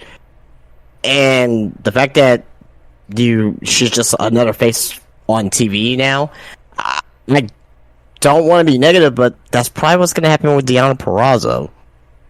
Just is what it is. Great wrestler, great talent. I wish her the best. I really, really hope that she does well. She really made this choice for her, I'm assuming. But if Tony Khan doesn't give a fuck about his women's division, what makes you think about her coming in is going to make a difference? Even Mercedes was supposed to debut tonight. That's what people were saying. I was more of a wait and see type of person for this. But even if Mercedes comes in, I still don't think that this women's division is going to be as good as it should be. AEW realistically should have as good as a women's division as WWE, realistically, because they have the talent there for it. You know what I mean? But as of right now, they don't. He doesn't treat it seriously. You know what I mean? Doesn't give them, great storylines. I mean, Tony Storm is the hottest thing that they got right now. Probably one of the hottest things that they got in AEW. Period. Mm-hmm. But that was really because of what she did. It was her idea. It wasn't Tony Khan's idea for her to come with this, with this 1940s, Hollywood actress gimmick. It was her idea. So I don't know. I mean, we'll see. Deonna, she may end up being, Tony Storm and becoming the AEW Women's Champion. Great. I'll be happy for her. But what does it mean if there's no follow-up with it? If there's no focus on the division, it won't mean shit. It'll just be an accolade and that's it. So I wish her well. I really do. I really want this to work. I really do. Just by what we've been seeing over the past, 2 years at least, is it gonna work? I don't know. We'll see. Yeah, unfortunately, that's kind of how it looks. I was trying to be a little bit more positive, but you're not wrong. This women's division is kind of a joke, and for the most part, it shouldn't be because, the talent is kind of there, but it's just like you can put Charlotte Flair, you can put Becky Lynch on this roster, and it won't mean shit because Tony Khan doesn't give a fuck. He doesn't give a fuck about this one. Now, if Mercedes comes over, I don't know if she's gonna have any clause in her contract like, hey, this is the amount of matches that I want. This is the amount of matches that I want to go over a certain time. If she is kind of making those demands, which she has every right to, because because Mercedes, say what you will, she gives a fuck about women's wrestling. That's one thing you can say. She does give a fuck about women's wrestling. And if she cannot get that promise from Tony Khan, then I wouldn't come over either. So, allegedly the talks between her and WWE fell through, but I don't know. We'll see. At this point, I don't fucking know. I just know that she's going to be back in some aspect. Scott D'Amore's hyping up his biggest signing ever. So, who's that be? Who's that going to be? Is it going to be Mercedes? It has to be someone of that caliber. Yeah, I wouldn't be surprised. If it's Dolph Ziggler, then that's not TNA's biggest sign of all time. And I love Dolph Ziggler to death. I love him to death. He's one of my most underrated wrestlers of all time. But I guess it's one of those things of if we can't get Mercedes, let's get somebody who's, I guess, second best. I don't fucking know. We'll just speculate. Next is they were supposed to, both of them were supposed to be signed to AEW, but apparently she was. From the people that were talking, saying that she was supposed to be there tonight. Not. How should I say? It wasn't like, oh yeah, she's definitely going to be there tonight, but it was speculation per se that she was going to be there tonight, and she wasn't. It was the complete opposite. It was Deonna Purrazzo. No one was expecting Deonna Purrazzo tonight, so I don't know. Next is you had the Patriarchy, Christian Cage, Nick Wayne's mom, and Killswitch, and it's again typical Christian Cage promo. just saying what he usually says, and it's Christian, he's great. He knows how to talk, he knows how to get the crowd on his side, whether it's, heel or face, but yeah, I mean, it happened. It was a promo. What'd you think about the promo? Give you a quick update before we get into that. Sasha Banks' information on WWE.com was updated. I'm sorry, 24 hours ago. If you remember, CM Punk had a similar situation. Not to say that she's back. She's going to be back in WWE, but just do with that information as you will. Yeah, the Rumble's coming up, so, and they got WrestleMania season coming up, and I'm just saying. I mean, good information, man. I didn't even know about that before the show, but anyway, Christian promo. It was a good promo. Good promo. Him thanking Nick Wayne's mom, thanking Nick Wayne. And he was like, and he turns to Kill Switch, and he's all like, "I also want to thank myself." It kind of reminds me of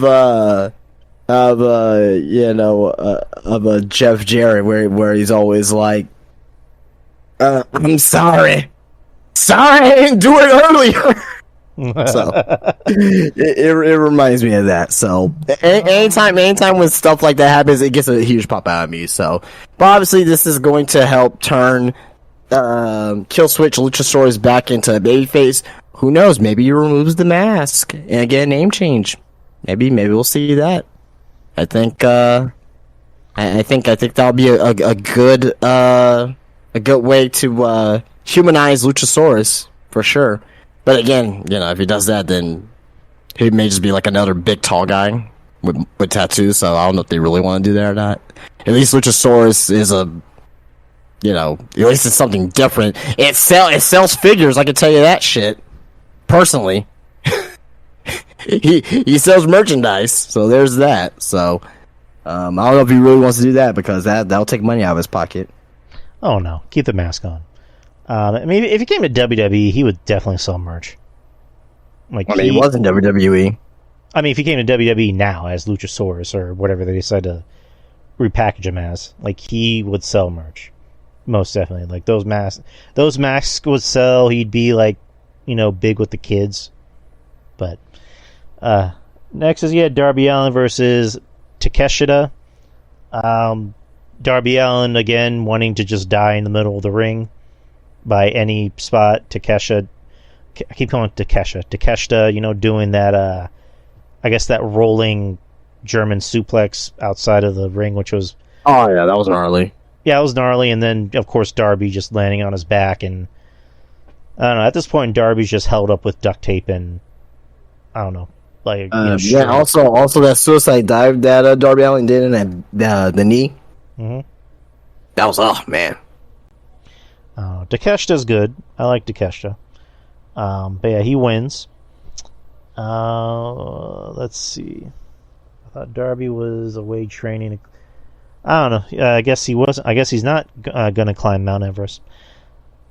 Next is Brian Cage versus Brian Keith versus El Hijo del Vikingo versus Trent Beretta in a number one contenders match for the Continental Crown. Eddie Kingston came out for commentary. I was kind of tuning out of this match. Trent Beretta wins. And then the main event, you had Red Dead. Whoa, hold on. You can't just skip over Brian Keith like that. He's a local guy. Come on, man.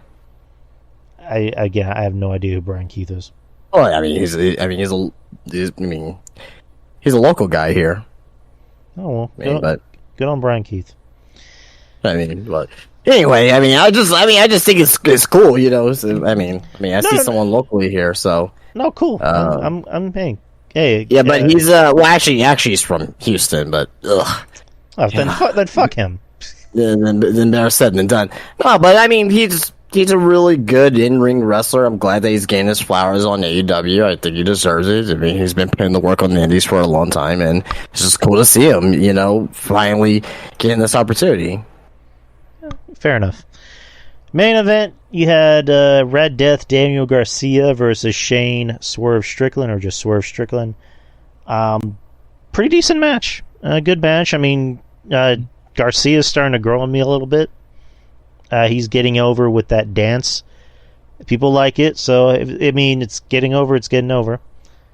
Strickland, of course, doing what Strickland usually does. There was a nice little bit outside where Garcia and Prince Nana have a dance-off, so that was kind of funny. But Strickland gets the win, of course. Afterwards, who is it? A Hangman comes out, I guess, to kind of reignite that feud, and the show ends with them having a pull-apart. So, that's that. What you think about that? I think Daniel Garcia is going to have a big 2024. Yeah, I think he's going to have a big 2024. Not world champion or anything like that, but I think he's going to be one of those breakout baby faces. And because he has this, he has this character now, has his little gimmick now. Obviously, he's always been good in the ring. There's really nothing wrong with him in the ring. A lot of people are like, oh, he has no character, he has no personality, and he's starting to show that personality now. So, I really think that he's going to run with this and roll with this, and I think he's going to have a big 2024. Along with Swerve, obviously. Swerve is going to probably have the biggest 2024, probably in wrestling, when it's all said and done. But I'm very glad that Garcia was able to have this spot on the first Dynamite 2024. What a difference a personality makes in wrestling. I mean, because how many good wrestlers have we seen where it's just like, yeah, they're a good wrestler, but what else? And then all they need is a gimmick or a personality or a catchphrase, and it helps. So, personality good does go a long way. But those are the show. Those are the shows we were talking about. Friday on SmackDown is going to be New Year's Revolution. So there's that to look forward to. I only have a few news tidbits this week. I don't know if maybe you brought in some news. Nah, pretty much it's probably going to be what you're going to talk about. I don't really have a lot. Okay. I forgot to talk about this. So Kevin Dunn is leaving WWE. Triple H and Nick Khan addressed Kevin Dunn's WWE exit at a Raw meeting. PW Insider is reporting that Triple H and Nick Khan organized a talent meeting that took place for a Day 1 episode of Raw. Khan spoke about Dunn's exit, praising the veteran production member of leading with strength, quote-unquote. Dunn had worked in WWE for over 40 years, since before the inaugural WrestleMania event. Additionally, WWE's Executive Vice President of Television, Chris Kaiser, has reportedly been among those mentioned internally as filling Dunn's role. Kaiser has been a key player in WWE for nearly a decade.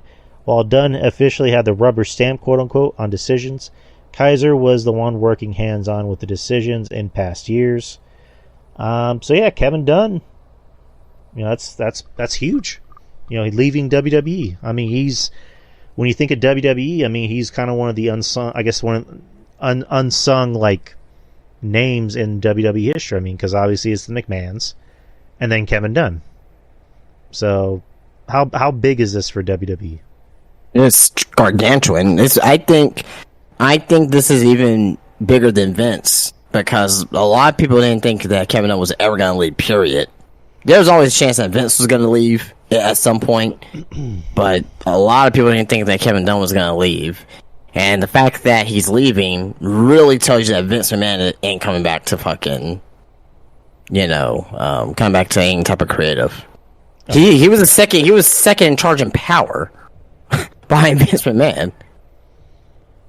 Like, it's crazy. Oh, do you see any? I'm sorry, I didn't mean to cut you off. Do you see like any other like possible exits from the company as far as like guys who are mainly Vince guys? Well, as of right now, no. So I mean, eventually we may see like some like guys like due to age, or they don't want to be there anymore. Maybe like Michael Hayes or things like that. But but as of right now. I mean, not really. I don't really see Bruce leaving because him and Triple H are actually, they are very cordial with each other. They have a good relationship, so.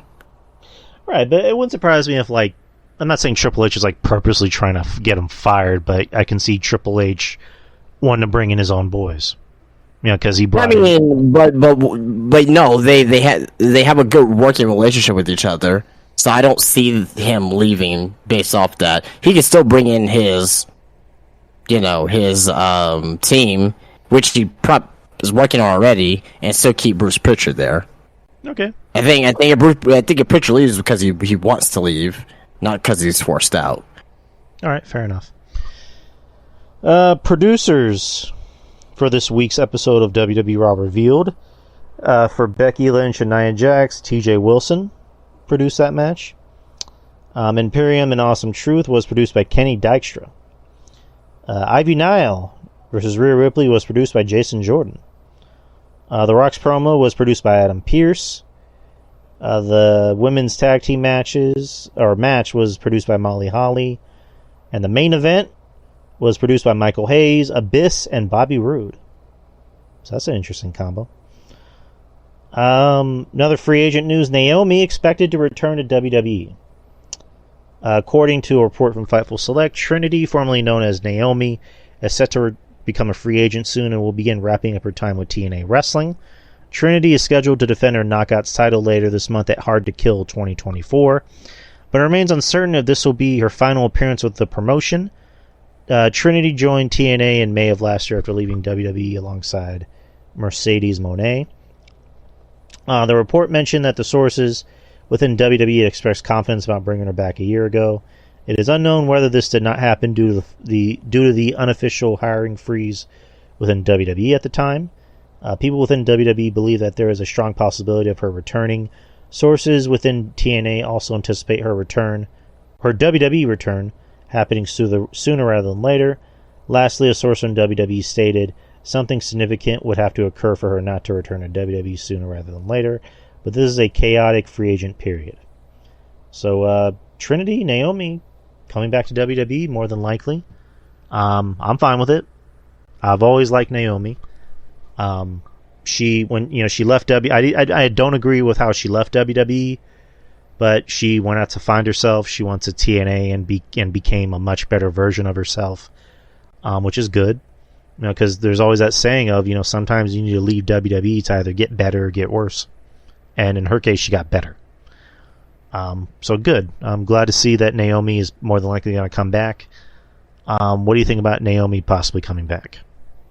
Good. Have her come back. Have her be with her husband. Have her join the bloodline. And she proved that she's one of the best women's wrestlers in the world. She is the top star in TNA. She's the top draw in TNA right now. So yeah, definitely deserve to come back. More free agent news. Camille Brickhouse from NWA. Her contract just expired for the company, so she is now a free agent, and WWE is looking to sign her. Which again, another star possibly coming to the company. Camille is, again, she's on that status of like, an Amazonian goddess of like Rhea, Charlotte, and Jade. So, what do you think about Camille maybe going to WWE, and what do you see them doing with her? Jade Cargill, but white. Okay. She needs work. Okay. How we're going to NXT, how we're being in the Performance Center, has a lot of upside, and she's I will say she's better off than Jade, but still she's not perfect either. So, but yeah, she could definitely be a star. She has that look. And also as well, if they really, this is what I would do with her. Honestly, I'll have her be once ever they decide to have Nick Aldis start wrestling, have her pair up with Nick Aldis again. I was gonna fucking say that. I thought you could do that again. I think that would be awesome. I mean, because I can imagine Nick Aldis, wanting, like pulling for her, like saying, bring this girl in, and maybe there's still that connection between those two. So that'd be awesome. I'm glad you thought of that. And my last bit of news. This month will be the 40th anniversary of Hulkamania. Hulk Hogan made his last appearance on WWE television a year ago during the 30th anniversary of Raw. According to a report from WrestleVotes, WWE has a celebration in place for Hulkamania, but it's unlikely that Hogan will make an appearance on television. However, this could potentially change in the future. The report states WWE plans to celebrate the 40th anniversary of Hulkamania this month with various new merchandise items and collectibles for Hulk Hogan. I'm told an appearance by Hogan is not out of the question, but also not planned as of now. The recognized start of Hulkamania has generally been when he defeated the Iron Sheik for his first WWE Championship on January 23rd, 1984. So, what do you think about Hulkamania celebrating its 40th anniversary, dude? Brother. I think it's more than deserving. I think it's necessary. Right, I mean, at the end of the day, not to brush over, not defending Terry Bollea, but it's just, if it wasn't for Hulk Hogan, where would the wrestling business be nowadays? No one in here will be in here. No, we wouldn't have. He's the reason. podcasts. Yeah, him and Vince McMahon. No matter what you think about them as people, those two men are the reason why we're wrestling fans. Point blank. Period. Mm-hmm.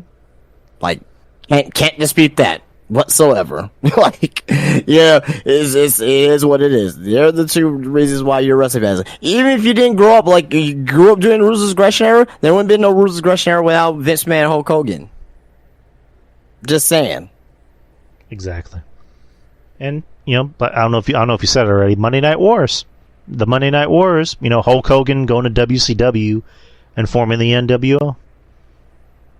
So, Hulk Hogan made wrestling what it is today, so did Vince McMahon. So, but that's all the news I have. The business, brother. If it wasn't for Hulk Hogan, Eric Bischoff would still be selling meat on a truck in Minnesota, brother. Yeah. Do you have any news? I'm surprised you didn't bring this up, but I'll talk about it. It's the only thing I got here. But TNA announced that they will now be calling their future pay-per-views premium live events. So there is there was a promo for TNA, and it says that now they have premium live events. Obviously, TNA, their TNA Plus, the streaming app, is owned by Endeavor, which owns WWE. And that fuels the speculation of WWE possibly working with TNA in some aspect, and that's what this possible announcement could be on tomorrow night. This could also be in line with TNA's biggest free agent acquisition of all time. So yeah. Being called premium live events doesn't just come out of fucking, thin air. WWE came up with that term, premium live events. Is there something going on here? Did not WWE, but did Endeavor buy out TNA? We don't know it yet. Did they buy the tape library? Is WWE and TNA going to have a working relationship with each other? Is, talent going to go back and forth, talent exchange? Who fucking knows? But I thought that was very interesting because premium live events, that terminology wasn't around until WWE brought it around a few years ago. So I guess we'll find out tomorrow if that's the case. If not tomorrow, then sometime later in the year. Yeah. But, so very interesting. That's all the news you have? Yep. All right, let's get to our predictions for 2024. I had 5. I'm not sure if did you have 5 or have more? You blanked out. I'm sorry. I had 5 predictions for the year of 2024. Yeah. Do you have your 5? Yep. Okay. Do you want to start? You go first. All right. One of my predictions was Drew McIntyre will win a world championship before the year is over. And what we just talked about, WWE will somehow do business with TNA. Wait. Hold on. I thought, are we going to do one at a time, or are we going to do all your 5 at once? Oh, shit, we can do one at a time. I'm sorry. So yeah, I did mine. Yeah, so I think, let's anticipate, build it up. You know what I mean? Okay. So what was your first one? My first one was I think Drew McIntyre will win a world championship before the year is over. Okay. Well, for me, I have here that WWE, and now I will say this, all mine are, I will say I'm not really out there, but like maybe, possibly not going to happen, but be very cool if they did happen. But I think these are more bold predictions. So, but yeah, my first one here is something that I've been asking for a long time. Something that I think that will help out this division in particular immensely.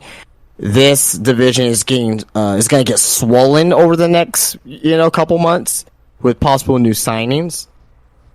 But my first prediction here for 2024 is that I think that WWE is going to get rid of the women's tag team titles and introduce a women's mid-card title. What do you think about that? I want that, because the tag team titles don't mean shit. I think if you bring in a mid-card title, it would be much better. Like, it would make more sense. And it would be more cohesive. So imagine Becky Lynch and Trish Stratus would have feuded for a mid-card title last year. They could have been feuding over a mid-card title. Even though the feud will still suck, but at least a title would have been involved at least. Yeah, and the title would have meant something. So I'm fine with that. I'm good with that. All right, go for it. Mine is what we were just talking about. WWE will do business with TNA, whether it's announced tomorrow or you find out sometime later in the year. I think they will do business with TNA. And it almost seems like it's too obvious. Like when you just brought up the news of, TNA referring to pay-per-views as PLEs and, Endeavor, kind of having some stake in TNA. It's on their streaming platform. Ain't no stake. It's on their fucking streaming platform. Yeah, I was trying to be cute about it, but, it almost seems like it's too obvious. So, I would love that.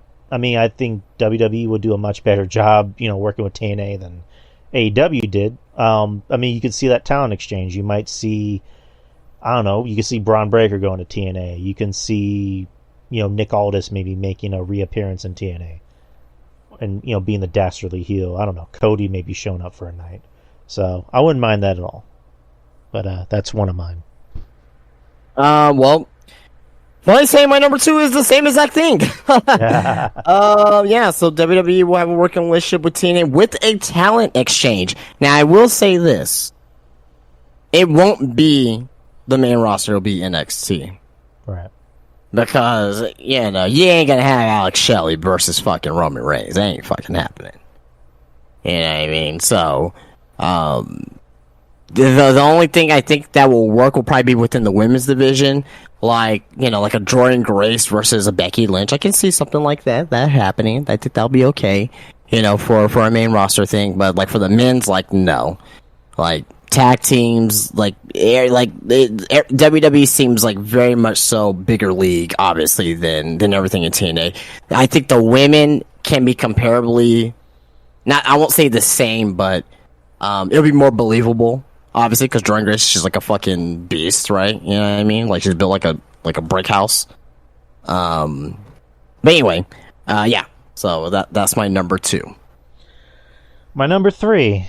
These aren't in particular order, but my number 3, or I guess my third one, is another AEW employee will defect to WWE.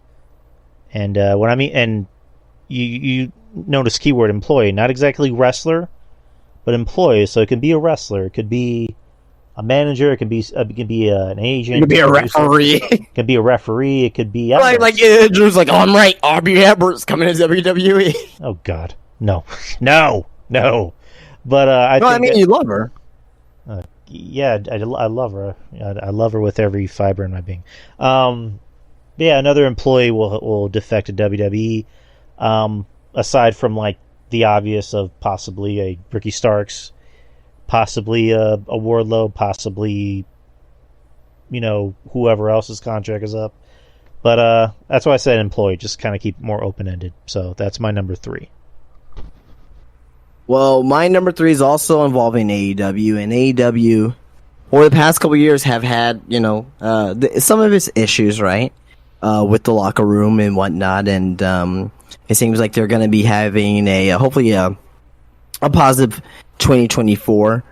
But with that being said, I predict that AEW will suspend another wrestler at some point in 2024. I'm not saying it's a backstage fight or anything like that. Just a suspension. It can be for anything. So, we'll see. Nice. My next one is I think CM Punk will eventually turn heel. Just kind of usually how it goes. CM Punk works better as a heel. He's a really good babyface. People love him, but eventually he's going to be a heel because I don't know, just it works better for him, and I think he'll form a stable. Whatever that is, whoever's in there, I don't know, but I think Punk will eventually turn heel before the year is over and form another faction. That's a good one. So for me, this is the most outlandish one. But I think it can happen, maybe towards the end of the year, right? Maybe September, October, around there. But eventually the bloodline's going to end, right? Eventually, the Judgment Day is going to end in some fashion, or at least be reworked. But you got a new group coming. It involves Karrion Kross and the Authors of Pain and Paul Ellering and Scarlett. I predict sometime this year, Karrion Kross will win a world championship. Fine with that. I'm fine with that. Authors of Doom. I think that's what they're calling it. Authors of Doom. Wherever they call it, we'll find out on Friday. Or, well, I don't know if we are going to find out on Friday, but yeah, I think that WWE will probably this is really, I won't say his last shot, but like this probably is like his last shot to become like that top guy. And I think that if everything goes well from this year, barring injury or anything like that, obviously, I think that Karrion Kross will win a world championship.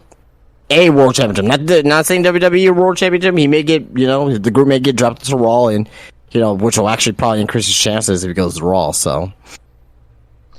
And also, Anna, Goof, play nice. All right, stop arguing, please. Or just take this outside. And lastly, for me, I think WWE will allow more licensed music. They tried it with, what's his name, Briggs, over in NXT, where they gave him Separate Ways by Journey. Jensen, there you go. And, of course, CM Punk has, Living Color. So I think they might allow more licensed music, especially to more top guys. And I like licensed music. I think licensed music works. I mean, music in wrestling can really make or break somebody. When you give somebody like a recognizable song, I think that's really dope. I love it. But that's a prediction I have. All right. Well, my last prediction here is, and we haven't really talked about AEW much. We talked about AEW negatively in these predictions here. So you think people are gonna, at least an employee of some sort will come over to WWE. Yeah, I have, AEW will have at least a wrestler being suspended at some point. So not a lot of positivity on AEW, but I do think AEW will have a bounce back year 2024.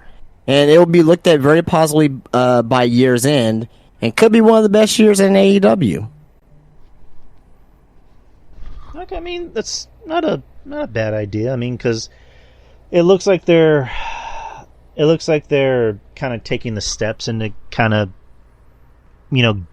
gaining public interest. If that makes sense. I mean, because I just mentioned, tonight was a reset too for what they did on TV. It felt like it was like a reset. Right. I mean, they were in a smaller. I mean, they didn't do arenas. They did a smaller venue, which worked, and it came off better on TV. So that's a start. And just I don't know, just have better people in the locker room. Get rid of the problems. Get rid of what already causes problems. And just for the love of God, take the elite off of EVPs and just make them wrestlers. Just they should not be EVPs. They shouldn't have been EVPs to begin with. But. Hey, I don't root against AEW. I've said that more than once. I want AEW to do well. I like that there's a strong number 2 in wrestling, and I want them to succeed. So, and I hope they do succeed. And I'm gonna be like you. I kind of hope this is kind of their bounce back year, and they do well. They just need to kind of they need to stand out of their own way, if that makes sense. Get out of their own way. Yeah. So, and just focus on themselves and don't try to focus too much on what WWE's doing. Just focus on yourself. And I guess I'm kind of adding one that you just mentioned earlier. Fallon Henley, I think, will be a women's champion before the end of the year. So nice. I love Fallon Henley. But those are my predictions, and those are our predictions. That was nice. I think Savage Elite suggested that, so good. But is there anything else you want to bring up before we call it a night? No. Savage Elite did mention I know you probably don't want to do this, but I'm mentioning for the show's sake, just make sure that we acknowledge his question. Sure. He said if we previewed Wrestle Kingdom tonight. I'm watching Wrestle Kingdom tonight. I know Drew's not, so I don't know what you want us to preview. So I'm guessing he just wanted us to do predictions. I know what's going on. It's. I can bring up the card. You can bring up the card and do it real quick. If you want to do predictions, go right ahead, man. Jeez. All right, Wrestle Kingdom 18's tonight. Well, it's technically tomorrow, but it's technically tonight, if you know what I'm saying. Pretty sure they always have that Battle Royal. Oh, no, they're not having the Battle Royal this year. What is this? It says New Japan... it's the Battle Royal, right? Yeah, they always have that Battle Royal. So I don't even know who the hell is going to be in it. But it's like a 30-man Battle Royal, so can't tell you. Oh, lordy. First match, Bullet Club War Dogs, Clyde Carnes, Angela Maloney versus Catch 2-2, TJP. And Francisco Akira. This is for the IWGP Junior Heavyweight Tag Team Championship. I am going with Bullet Club. One with the War Dogs to retain.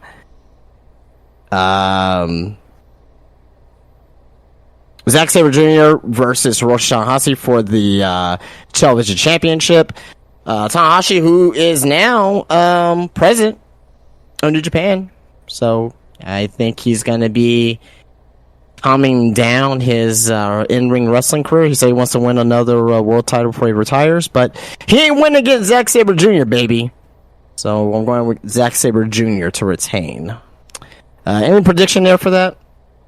I know at least know these two people, but, just for fun. Who was it? You said Zack Sabre Jr. and who else? Tanahashi.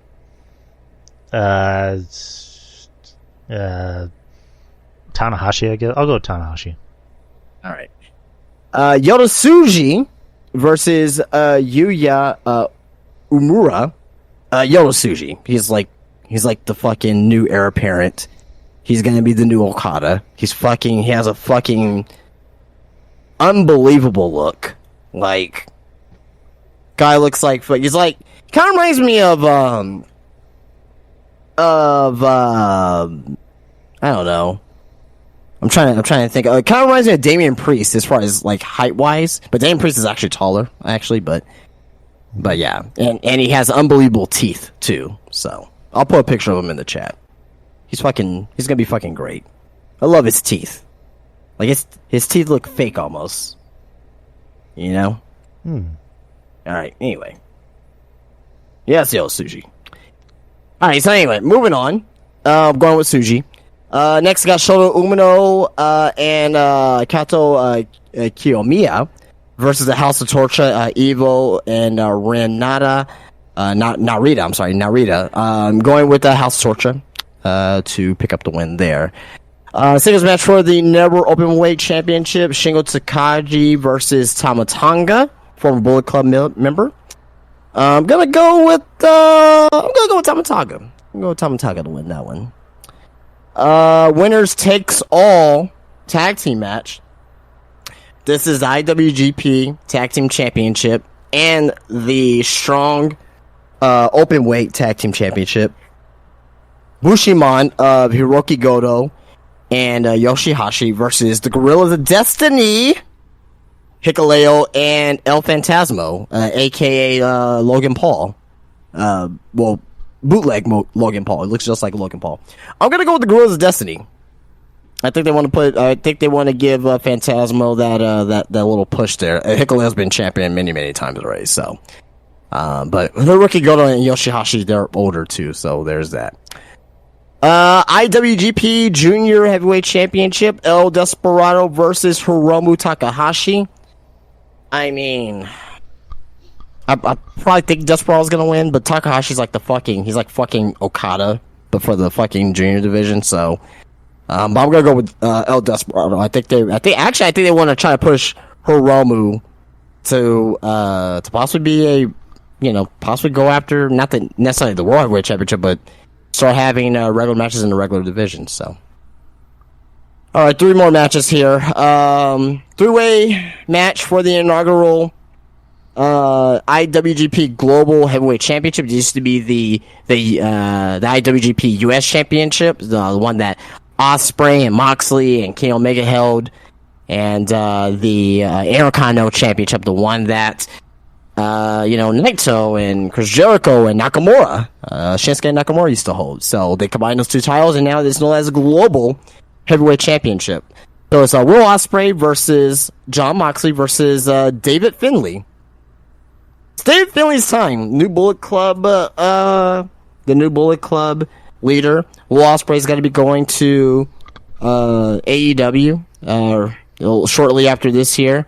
Jon Moxley, I mean, he's just here because he wants to be in Japan, I guess. He's just there because Danielson's there, I guess. I don't know. But it's David Finlay's time. Like, it's his time. He's eventually going to be the World Heavyweight Champion in New Japan as well. That's going to happen. Not this year, I don't think, but yeah, he has great upside, so. Second to last match here, and we'd love to hear your prediction for this match, because it's a match that you are very familiar with. You should be, at least. It's Okada versus Bryan Danielson. Bryan Danielson versus Kazuchika Okada. I got Okada to pick up the win here. Who you got? Yeah, just based on what I've been saying with Danielson. Danielson's going to do the JOB. He just wants to wrestle Okada and wants to be in Japan. So, but yeah, Okada's going to get the win because I guess he kind of deserves the win more.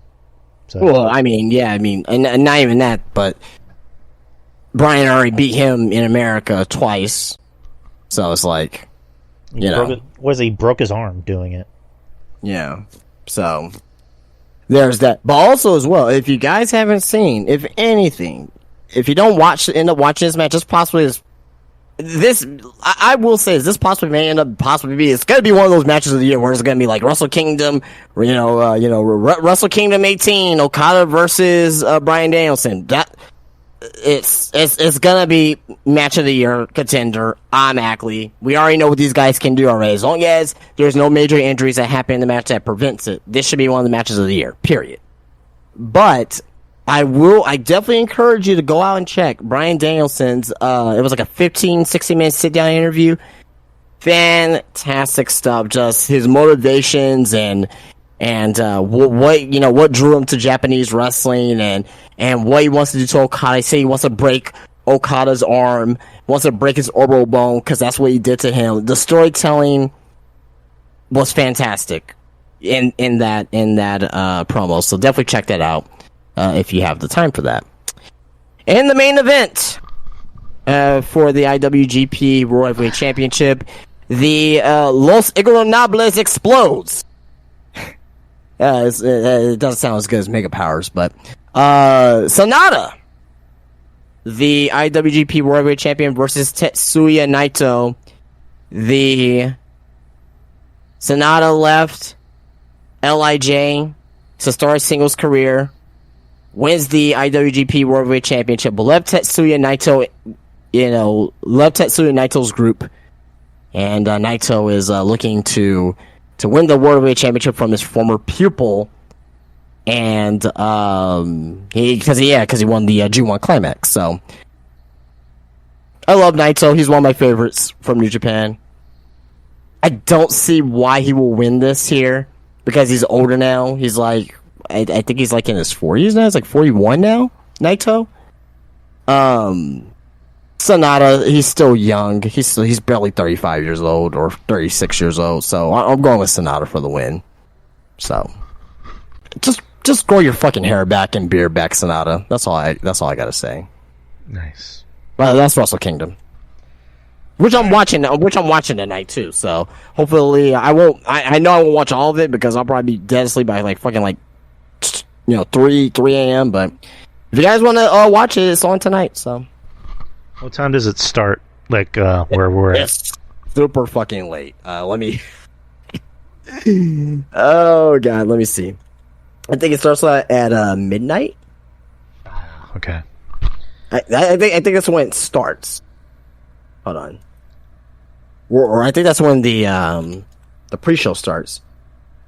No, it starts at it starts at 12:30 a.m. Jesus Christ. It's in Japan, man. I mean, just think about it. When WWE's in fucking Australia, like it's gonna be around this time anyway. Oh fuck yeah! I forgot about that.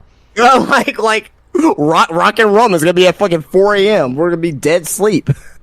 Oh shit! So it's crap. So, hold on. Let me look up the time differences. So, what time is it in? Like Perth, Australia. Let's see. So it's Perth, Australia time right now. It's 12 p.m. It was about to be 1 p.m. there.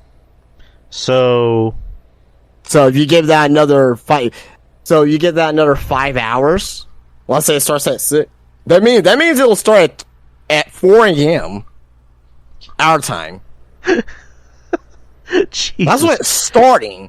So it won't end till fucking 4 a.m. It won't end till like 7:38. It won't end till the fucking sun coming up. The sun probably won't even be up yet.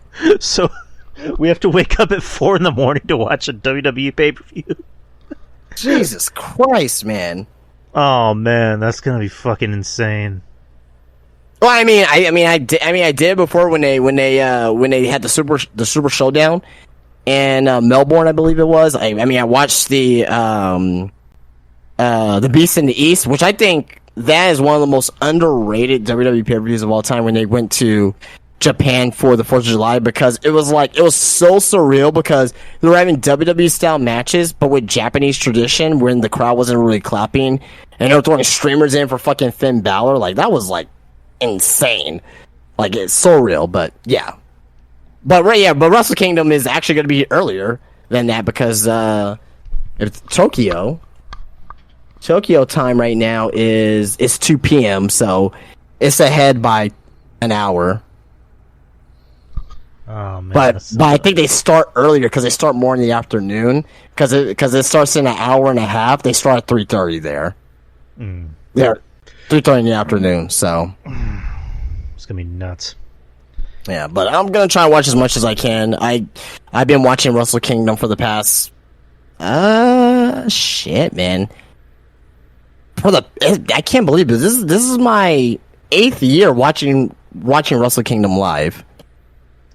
I've been watching Wrestle Kingdom since 2016. Did you order it? Yeah, I got the New Japan World. It's like $10 a month. Ah, okay. Yeah, but I'm pretty sure there's gonna be people out there that's gonna yeah, scam it like good old Americans. But anyways, guys, that is the show. That is a nice way to start off 2024 with a bang. And again, as usual, I want to thank my man, Mr. Justin here, for starting off this show with a bang. And let's make 2024 something unique and special. Absolutely, I'm ready to go. Yes, sir. Yeah, just shout out to everybody who supports the show. Friend of ours, Wrestling Soup, Spitball Media, John Draper, Kevin Castle, who was here for a hot minute. Our friends RJ, Monty, Ruben Prime, and Jeff Littman. Trez, our good friend. Shout out to Andrew Carlick, who just had a death in the family. Right around the holidays. Shout out to you, my brother. Hope everything's going well. And just everybody else who supports the show and supports us. And we hope you had a safe and happy New Year. And we hope you guys have a safe and happy 2024. And here's to a new year. And we hope you guys will join us for the ride. Along with some new faces, of course. But anyways, guys, we'll be back next week. Same time, same channel. And that's really all I'll say about it. I'm going to stay up editing the show because I have off tomorrow. So, yeah.